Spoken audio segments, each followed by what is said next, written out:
Hello viewers, and thank you so much once again. This is the Big Talk. Today in the studio we have Honorable Darlington Chigumbu, the Citizens Coalition for Change representative and MP. Toda tinasi wambutaura oneso tinzwe kuti mu parliament makamira sei, but chatanga nokumbonzwa kuti kwavari, what does it mean to be an MP as a point of departure as you are meeting our viewers?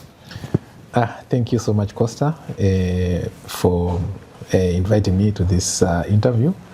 You know, it means a lot to be a member of parliament. It means that you must be a voice of so many people.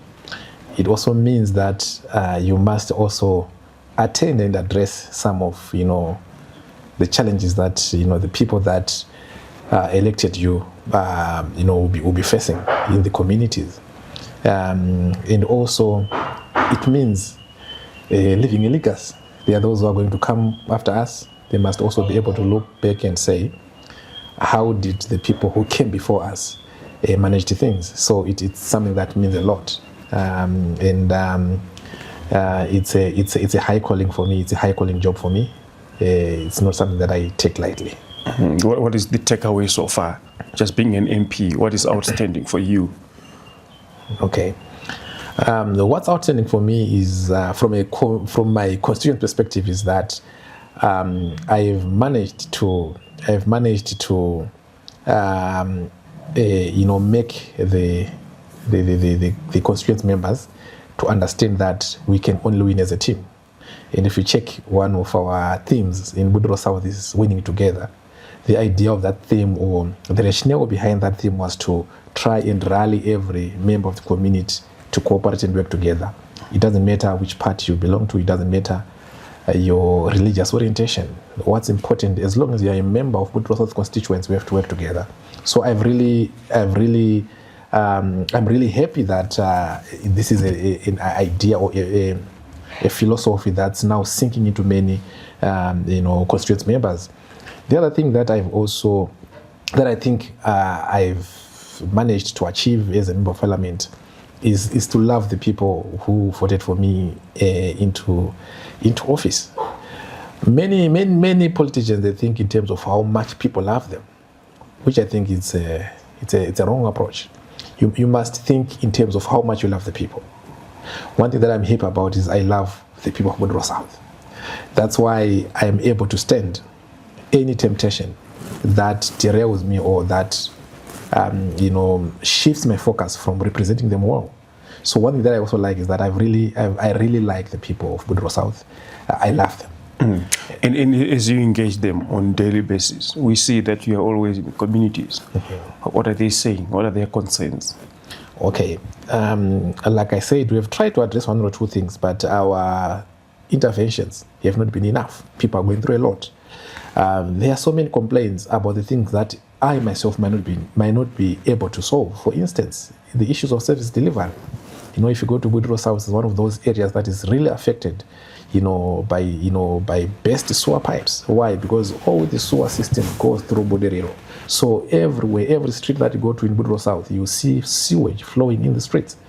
Also, people have been struggling, with the issues to do with the health, the health system that we have in the community. People have been also struggling with the issues to do with land barons. Land barons have really affected Budro South because we are at the periphery of the city, and many land barons were coming to Budro South, invading spaces like school spaces, recreational facilities, spaces designated for clinics. They've been invading, and this has really caused our system to be overwhelmed, because now we have got a number of unplanned settlements that are in the community. So these are some of the challenges that people are facing. We're also facing the issues of refuse collection. Everywhere you would see dumping sites. But I'm happy that now I think it's something that's actually being being a thing of the past. I think Geopomona, they've tried their best to address that. But I think those are some of the challenges. And then you go to the day-to-day challenges that people face in their different homes. People struggle with food, people struggle with school fees, people struggle with bills. There's a lot. Those who are trying to make ends meet, they'll go and, put up a small camp seeker, and then council comes. It's a cat and mouse, game that then starts to happen. So these are some of the things that the people are really, struggling with. Since you got into office in 2023, have you received CDF? Yes, we have received CDF. We have received CDF, in as much as it's not enough to address the problems, but we have done one or two things. If you go at Budro 5 OK Shopping Center, it's one of the biggest shopping centers in the community. You find there are a lot of people who spend their day on that particular place. They didn't have any public toilet. So I've built a very big public toilet that even accommodates those who live with disability. We've also put some showers. I've drilled a bowl there so that we have water for the toilet. I've also worked on a sporting field, a sporting facility that is in the other ward, which is Budro 1. But unfortunately, this place now, we have issues with land barons who were trying to invade and convert this recreational facility into a residential area. Where are they coming from, these land barons? No, these are some of the people who are community members. Because now everyone else is doing it, they will then say, why can't we also try and, take the place? So now we are to go to the High Court to seek, legal intervention. And initially, we won our case, and but then they made an appeal to the Supreme Court. So now the case is now before the Supreme Court, and now here we are waiting to hear. We are waiting for us to be invited to come and present ourselves before the judges. But I'm hopeful that we will be able to salvage the place and then preserve it for the future generations. It's one of the biggest projects that we are doing in Budro South, where we want to build a multi-purpose sporting facility that caters for main sporting activities, so that our youths in the community can find a place where they can go, have that capacity to occupy themselves, instead of them being on the bridges, taking a substance and drug abuse. That's why we want this place so badly. Mm-hmm. And more recently, what is the talk in Budiro? More recently, the talk is on the Cape 3 thing. What about it? The residents are concerned. Number one concern was that they feel that there was no much consultation that were done, to enlighten them in terms of what does this whole thing mean. Number one. Number two, also to allow them to share their views regarding this amendment. The complaints are two-way. Number one, when the public hearings were conducted, people feel that they were not the designated days and also places were not sufficient enough to cater for the number of people that we have in Harare, so they feel that they could not air their views. Number two, the problem is that we are also struggling to hold, community feedback meetings as members of parliament. I think so many people tried to seek clearance from the police and they were turned down. So even us as members of parliament, we could not really hold these community hall meetings to talk to the people about this bill. So they feel that there was no much consultations that way. But in terms of the content of the bill, I understand that this is the number two concern now they have about the bill. Mm-hmm. The concern is that this bill is not good for us as a nation. There are so many people who have been writing to me, sending me messages, even the conversations that we have been having in our community groups.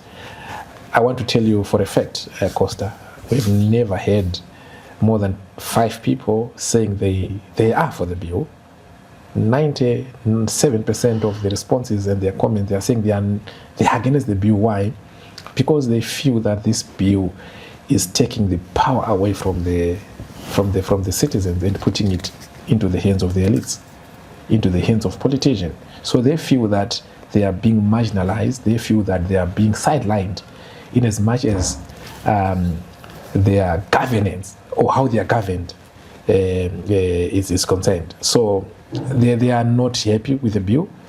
They are also not happy with particular contents of the bill, especially the element that have got something to do with the extension of the term of the president and that of the members of parliament. Their concern is, we gave you a 5-year mandate. Why are you going to parliament and increase your mandate without our consent? So this is one of those things that they are not happy with. Also, they are not happy with MPs electing members of parliament. Members of parliament are electing the president. They are not happy with that. Why? I've tried to understand the rationale, which makes sense to me, which also agrees with my position, is that we only have 360, if not mistaken, parliamentarians. So I'm talking of those in the upper house and those in the lower house. It's easy for those people to be manipulated when it comes to voting. So their fear is, we have significantly reduced the electoral college, and then it exposes these people to manipulation. And if you check what has been happening in the past, the signs are already there. The argument from proponents of this bill has been that you are representative, you are representing people who have elected you, and therefore you can also represent them by voting on their behalf in terms of the president. Okay. I don't think that argument holds water, Costa, given that the way we are elected as parliamentarians is through the first past the post system, where a winner takes all. So if I contest against you, let's say in a constituency that has got 10,000 people, if I get 5,200 people and you get 4,800 people, I would have won the constituency, I would have won the vote. But what are you going to do with those people who had voted for you? That 4,800.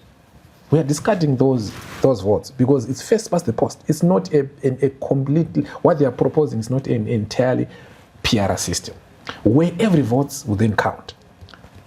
So I don't think it's going to be proper for me to then represent the people after I would have been voted through first past the post system, because I'm not representing everyone in Budro South.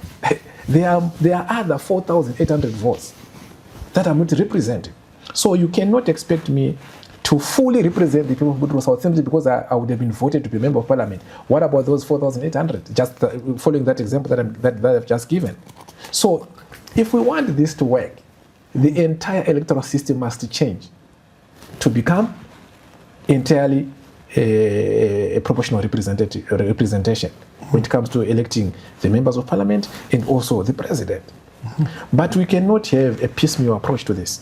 Then it then gives you ideas in terms of why are they doing this. We have had instances in our electoral cycles where a member of parliament might get lesser votes as compared to his or her presidential candidate. How then do you reconcile that? So this approach is not appropriate, because at the end of the day, it leaves other members of the community or the other citizens being disenfranchised. Why? Because you mean in the context that someone may not want to participate in parliamentary or local, just want to vote for the president. So you cannot take that privilege from the citizens, because ours is a constitutional democracy where the citizens decide what happens, through the institutions that are established through our constitution. So I don't think this is going to work to the advantage of the citizens. Maybe it's going to benefit the elites, it's going to benefit the politicians, but not the citizens. Fast forward to what is happening in Parliament right now. What is your comment in terms of how the debates have been handled or have been panning out in the August House? Okay. First and foremost, let me start by being positive. I'm happy that we've had so many MPs from the opposition side who have stood by and for the people. I think if you have followed the debates, you could tell that we have got so many brilliant and vibrant MPs in Parliament who are ready to stand on principle, though heavens fall. When many people were thinking that simply because we are part of the beneficiaries, we're just going to say yes to this, I'm happy that there are some who decided to stand on principle.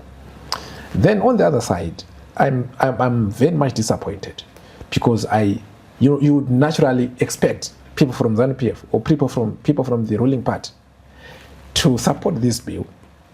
Why? Because they benefit even beyond Parliament. So yes, I will have issues with ZANU-PF people supporting this bill, but let me not focus on ZANU-PF people because naturally we'd expect them to support this bill. Let me come to some of my colleagues who got into Parliament through the opposition ticket.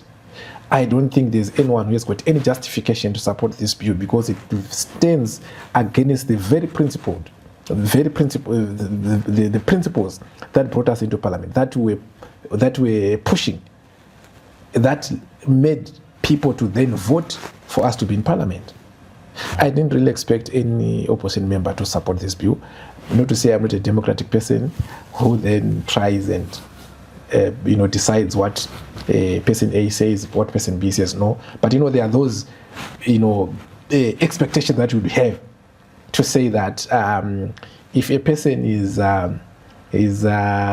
from let's say Joan Masowe, you'd expect them to sing like people from Joan Masowe. You would not expect them to sing like people from a certain Pentecostal church. So there are certain things that you then naturally expect to hear from certain people. What are their reasons for supporting the bill when they are expected to be opposing it?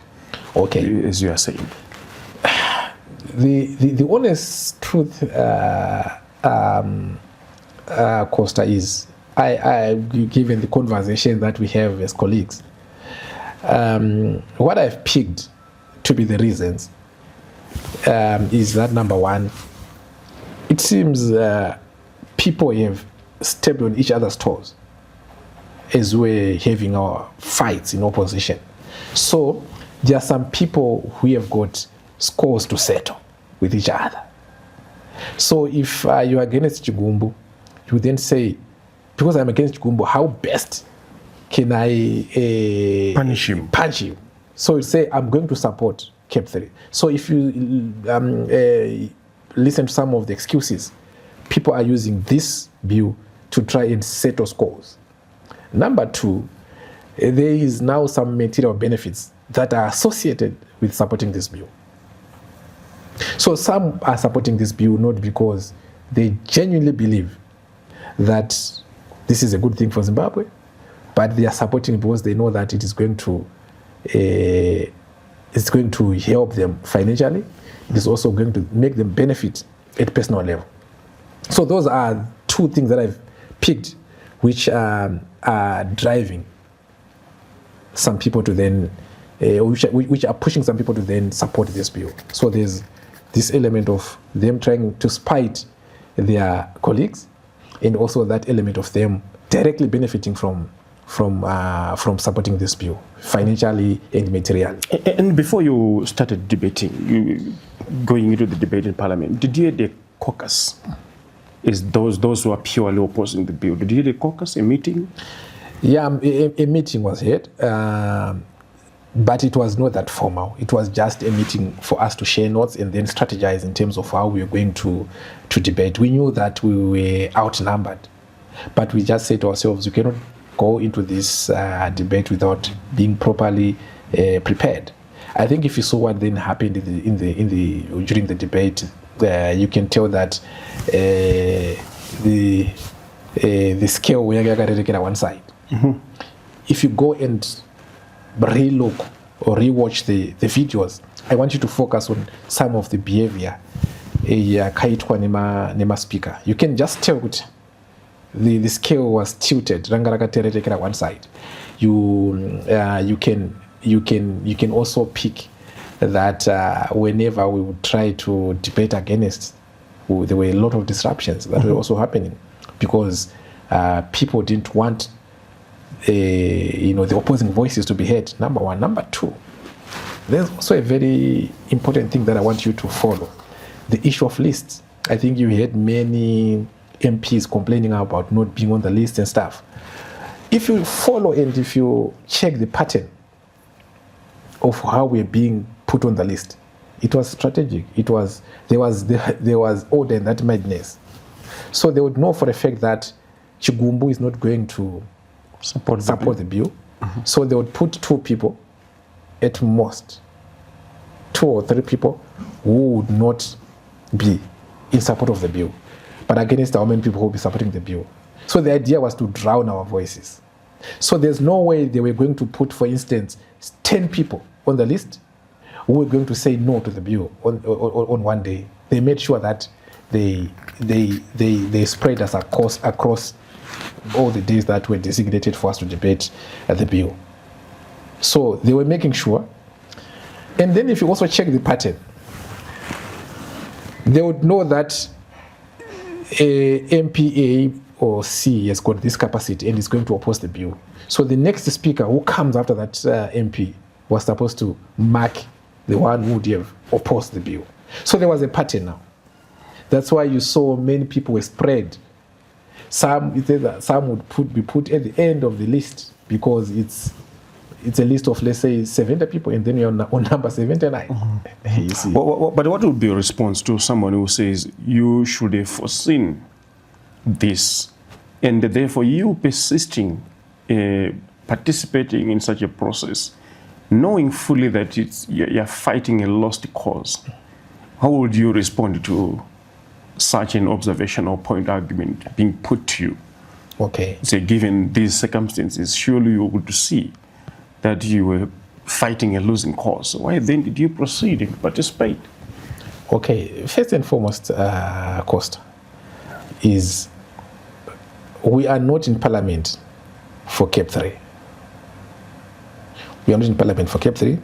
Therefore, trying to reduce our existence in Parliament to how things turned out during this amendment debate, I don't think we'll be doing justice. But this is part and parcel of the reasons why we are in Parliament. Mm-hmm. So sometimes there are battles that you lose some battles, you win some. So I wouldn't want to or I wouldn't want to justify or dismiss our existence because of what happened when we were debating Cap 3. No, I wouldn't want to do that. Be that as it may, I understand the people when they say such kind of things because there's a lot that happened in our political space. But I feel that it is good that we still have people who spoke the other language when it comes to this bill. Imagine letting it seem on Parliament and every MP saying yes to this bill. Now the people of Zimbabwe have got we managed to have an opportunity through us so that we represent their voices. Yes, we might be minority in the House, but I'm telling you, our views and our position is the most popular in the streets. So I wouldn't want to say, yes, we might have lost the battle, but honestly speaking, history will remember that there are people who once debated. Yeah, but the point is, why are you sanitizing the process? You are legitimizing it. That's the point. Okay. By your participation, knowing that this is a document that is anti-people, you know the process is rigged, is not following the procedure, you're not given the opportunity to really debate, you get reprimanded so often. We are watching and following what is obtaining in Parliament. The question, the point is, why are you sanitizing by participating in it? Particularly this document, yes.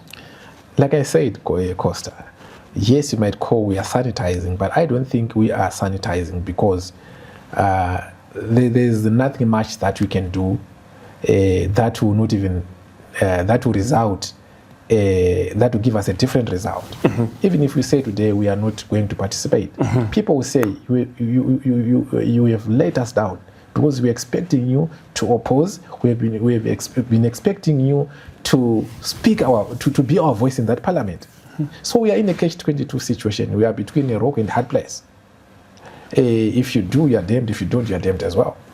That's the situation that we are in, because we are already in parliament, and we are not in parliament for the purposes of Cap 3. There are other things that we are supposed to address. But also, be that as it may, let's see how it goes, because I'm hearing that there are some, adjustments that are being made, and you should also appreciate that those adjustments are happening because we had to speak against the bill. So it might not be an entirely a 100% win, but that 5% win or that 2% win is very important for the people. So the way we see it, it looks like there's nothing that is going to stop the passing of this bill. Yes. And probably graduate into becoming a law. Yes. And that ultimately means that you will be in parliament until 2030 yourself. Yeah. Does it make sense to you? Okay. I've said the mandate that the people of Woodrow South gave me was to be in parliament from 2023 to 2028. I am keen to respect that mandate. I'm one person who is not going to twist the people to say, you gave me up to 2028, no, I'm going to get to 2030. Unless if something happens, is directed by the people. But I don't see anything happening to then warrant me to be in parliament beyond 2028. But this is politics. You wouldn't know what will happen in 2028. But like I am saying, you can put this on record. The people who elected me, they elected me to be in parliament until 2028. So I don't see a problem here, because I know the time limit that was given by the people of Woodrow South. So for me, this is not even problematic, because I know the time limit that the people of Woodrow South gave me. So I'm not even worried about what happened when I get to 2028. Hey, what about if people from Woodrow say want you to continue, is being prescribed by the law that you should continue until 2030? The first and foremost, the most important thing that I'll then consider is, Mnangagwa say, could we want you to continue? It's not going to be a social media thing. You see, there's need for a verifiable process to say, assure the people of Woodrow South are saying, Darlington, you can continue. But I don't think it's a very important debate for now. What's more important for now is for me to say to the people, I know the time limit you gave me. I have not forgotten. So are you pledging that in the event that the Cap 3 passes and your term now will be due to expire in 2030, are you going to step down in 2020? What I'm saying, Costa, is I know that I was given 5-year term by Woodrow South. I've not forgotten. I know where my term ends. That's what I'm saying. So I know my term is going to end in 2028. Let's focus on the quality of debates in Parliament. Yes. And we'll start with you. Are you confident yourself, if you're going to assess yourself, that you've done justice, given an opportunity to debate this bill in Parliament? Okay. Honestly speaking, I think we've done our best, given the circumstances. Unfortunately, I'm one of those people who could not finish their debate because there was a lot of interjection, there was a lot of intervention by the speaker, and then I ended up being, made not to. You must be used to this, isn't it? Exactly, yeah. But I can say I'm so happy with the quality of debates that we have had in Parliament, myself also included. Though there's a room for me to learn, this is our first time being in Parliament, and then unfortunately when we got into Parliament, our party crumbled. So there's no way I can get, that much needed capacitation to say this is what you do when you're debating, this is how you focus on issues. We are learning on the job. So I wouldn't want to be hard on myself. I think we have done our level best. But also speaking on behalf of others, I'm happy with the quality of debates that some of our MPs gave, especially during this Cape 3 debate. You talk of Agents Gombo, you talk of Gladys Lochayo, you talk of Honorable Mureri, you talk of Honorable Chikombo, you talk of Honorable Engineer Mangwa, you talk of Honorable Rubafaza Makumire. They did their best. Even Koban, Matsivanyika, they did their best. So I'm happy, because how you then measure the effectiveness of our debates is then what people are saying, the narrative that has been shaped by those debates in many spaces. Then they show you that I think we did our best. Though there's a room for us to improve, but I think we are doing our level best. What is your assessment from contributions from your fellow colleagues like former party SG, Charlton Wende, Susan Matsunga? Should be your name by nobody raising. What is happening? Okay, honestly speaking, I'm not going to comment on those. These are your colleagues. Both they are my colleagues. But I can say it's democracy. It's democracy. They are entitled to their opinions. I don't think Honorable Wendy has debated yet. I don't think he's just been commenting on social media. But I think they've got every right to air their views in terms of how they see this bill.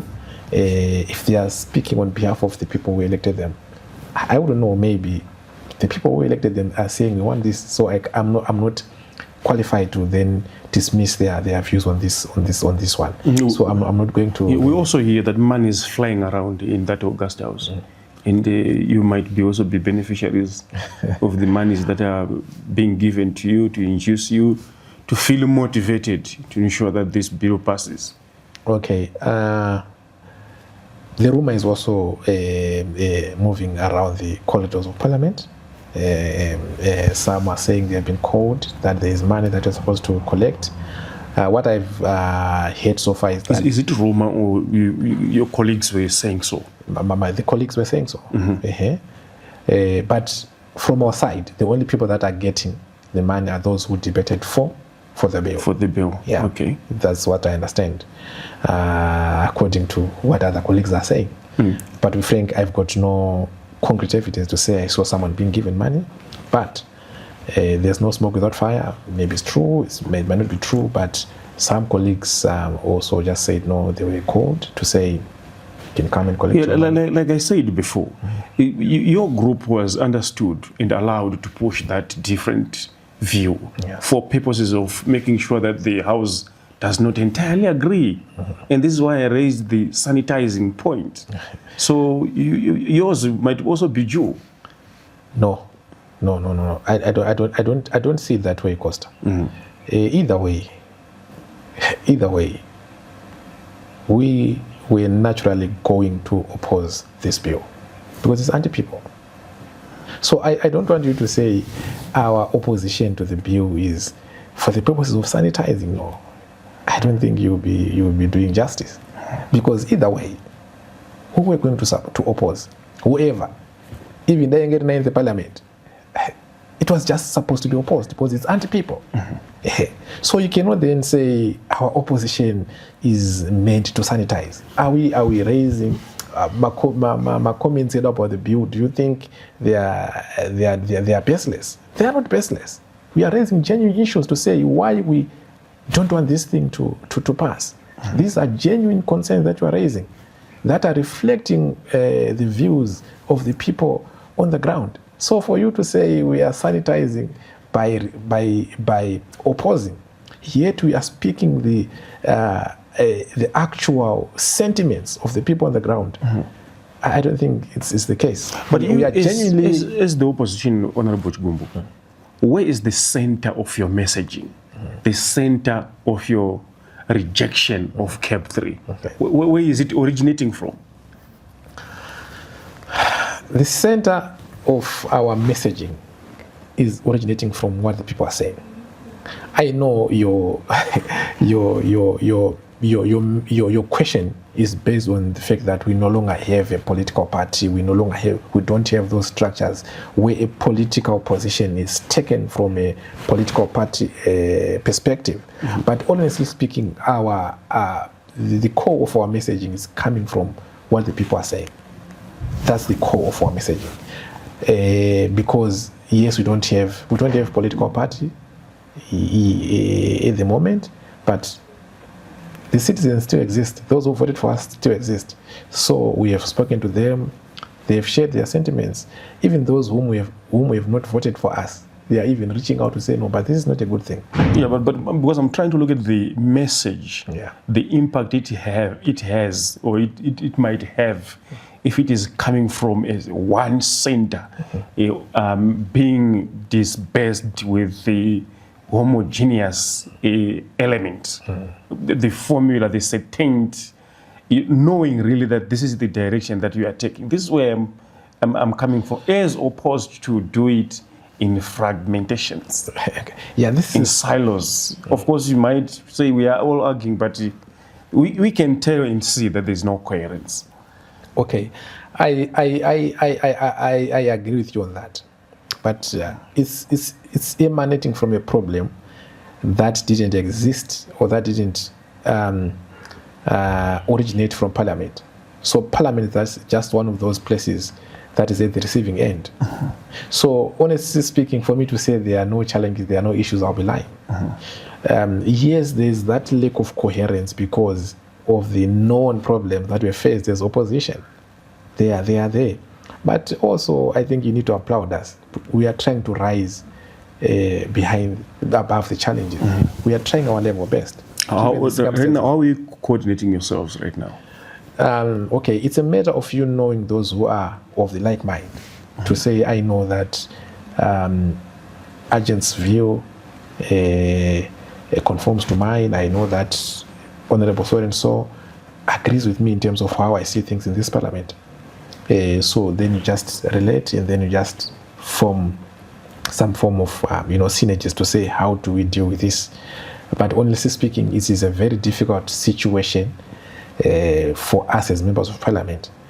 I'm happy that most of us, we have decided not to focus on the challenges, but to focus on what needs to be achieved.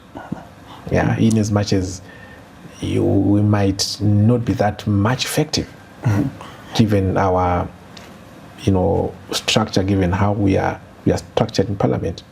But I think that we are going to achieve one or two things.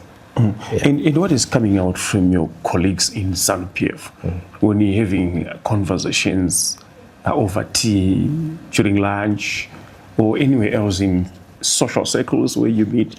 What are they saying about Cape 3? Okay, from ZANU-PF, you can pick that this is not a national project. This is something that they are using to address their internal politics. This is something that they are using to address, the fights that are happening there in their political party. So you can tell when you discuss with them that they take this amendment not as a people's project, but it's something that they are pushing to address some internal politics. Yeah, but without mentioning their names, what is the content of that conversation? What are they saying? So what they'll be saying basically is to some will tell you, no, this thing will not. Why? They know better because they are they know what's happening in their party. But you can tell that there are divisions. Some will say, you see, I don't like to tangle into their politics. No, we simply want to hear what is. Yeah. But there now it seems there are two centers. There are two sources of power. So you can pick that.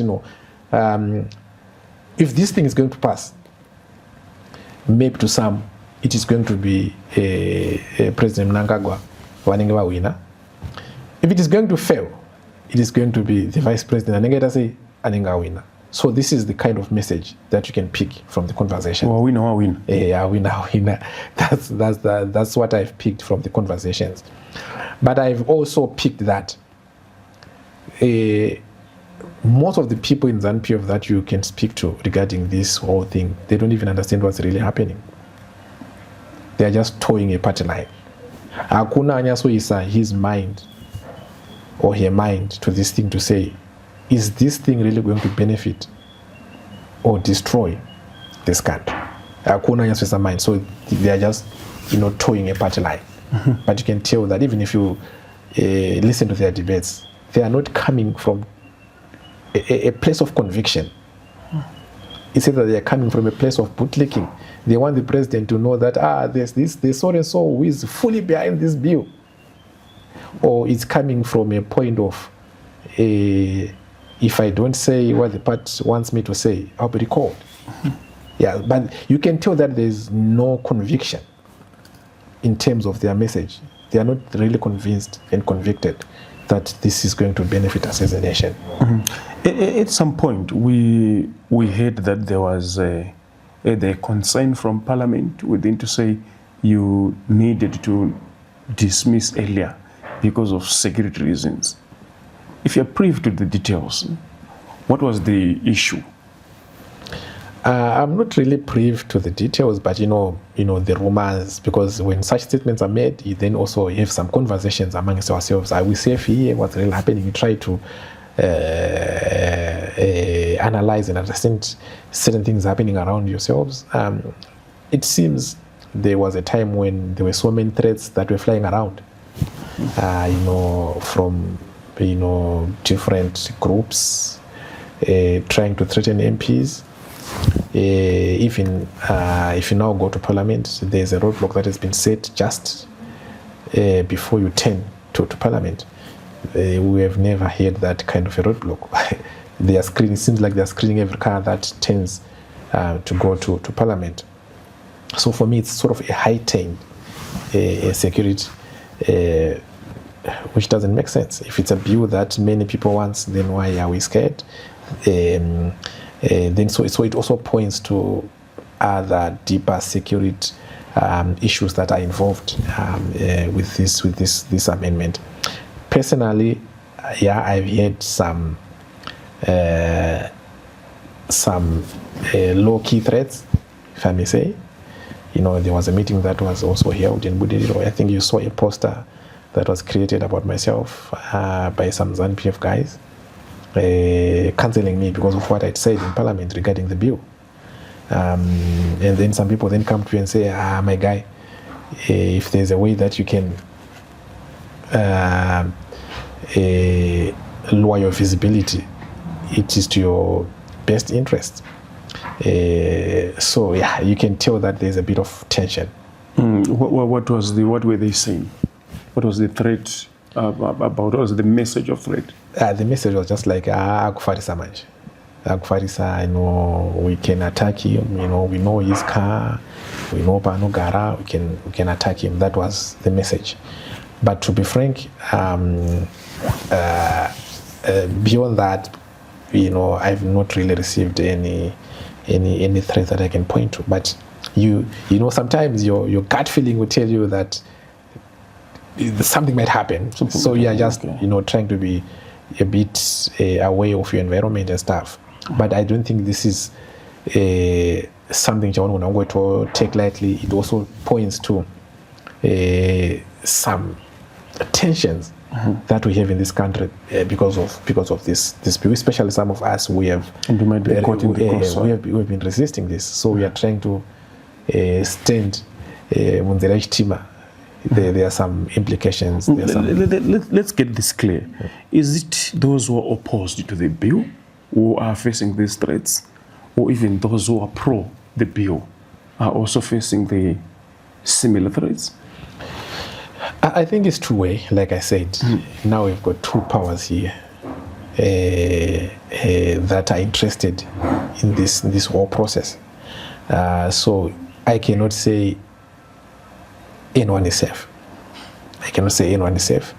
But I think maybe after all the processes would have been concluded, maybe some will be much safer than the others.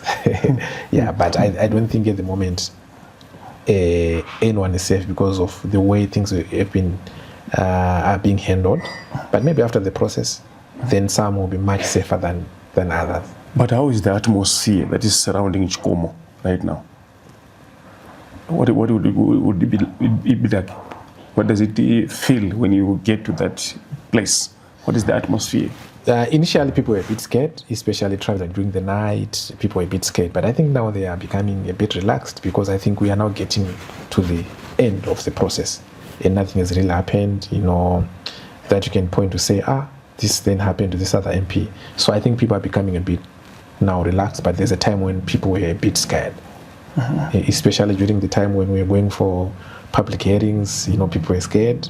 When we came back and then when we began to debate, also there were some, there were a lot of conspiracy theories, but I think now it's lightening up. Finally, what do you think is going to be the consequence or the result if this bill succeeds politically in this country? My comment on that, Costa, is it defies logic for the president to waste 2 years trying to fight to get 2 years. What do you mean 2 years have been wasted? If you look at the fights that we have been having because of this Cap 3 thing, it started maybe last year. We are now in the second year. It has stalled development. It has divided the nation. I don't think this bill is about 2030. This bill goes beyond 2030. This bill goes beyond 2030. Maybe one day we'll sit down and look back and say, okay, this is the kind of a monster that we are creating when this bill was being passed. But I feel this is a personal project. I don't think this has got anything to do with the Zimbabweans. I also think that one day we'll look back and regret a lot of things. This is my feeling. I might be wrong, but this is my feeling. But I'm very much convinced that this has got nothing to do with 2 years. This is going beyond 2 years. I don't think this has got anything to do with the love of the citizens. This is a personal project. For who? For those who are in power. For those who are in power. This has got nothing to do with us as citizens. Even some of those who are supporting this bill in ZANU-PF, they don't even know what's really behind this. My greatest fear is we might end up reaching a point of no return with this bill. If you connect the dots, this country might end up having a dynasty. If you connect the dots. Honestly speaking, Costa, this bill is meant to save President Mnangagwa. You cannot tell me that if President Mnangagwa is to leave office in 2028, the project will stall. You cannot come up with a bill about a single person. It defies logic. It defies logic. Because our national projects must be institutionalized. They mustn't be personalized. How many projects that Mugabe started that were finished by President Mnangagwa? How many projects? So what makes it difficult for someone else to come and take over from ED, where ED would have left? No, that's not what the people want. If you are saying that's what the people want, why can't you just go for a referendum? That's where we can have a qualified position of the people. Let's go for the referendum. So, Mama, if you look like what I'm pointing out, you cannot have the whole nation laboring to extend a one person's role in office.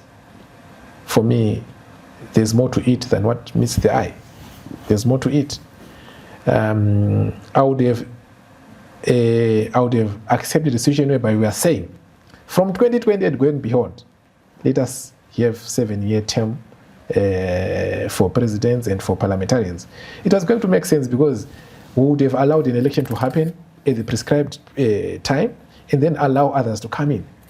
And the people will be voting knowing Exactly. that after this will come back Exactly. after 7 years. But now this arrangement of trying to have the changes now and then the very same changes benefit those who are already in office, it simply means that this bill is being done for those who are in office. It has got nothing to do with the future of this country. It's personal. It's a personal project. That's my take.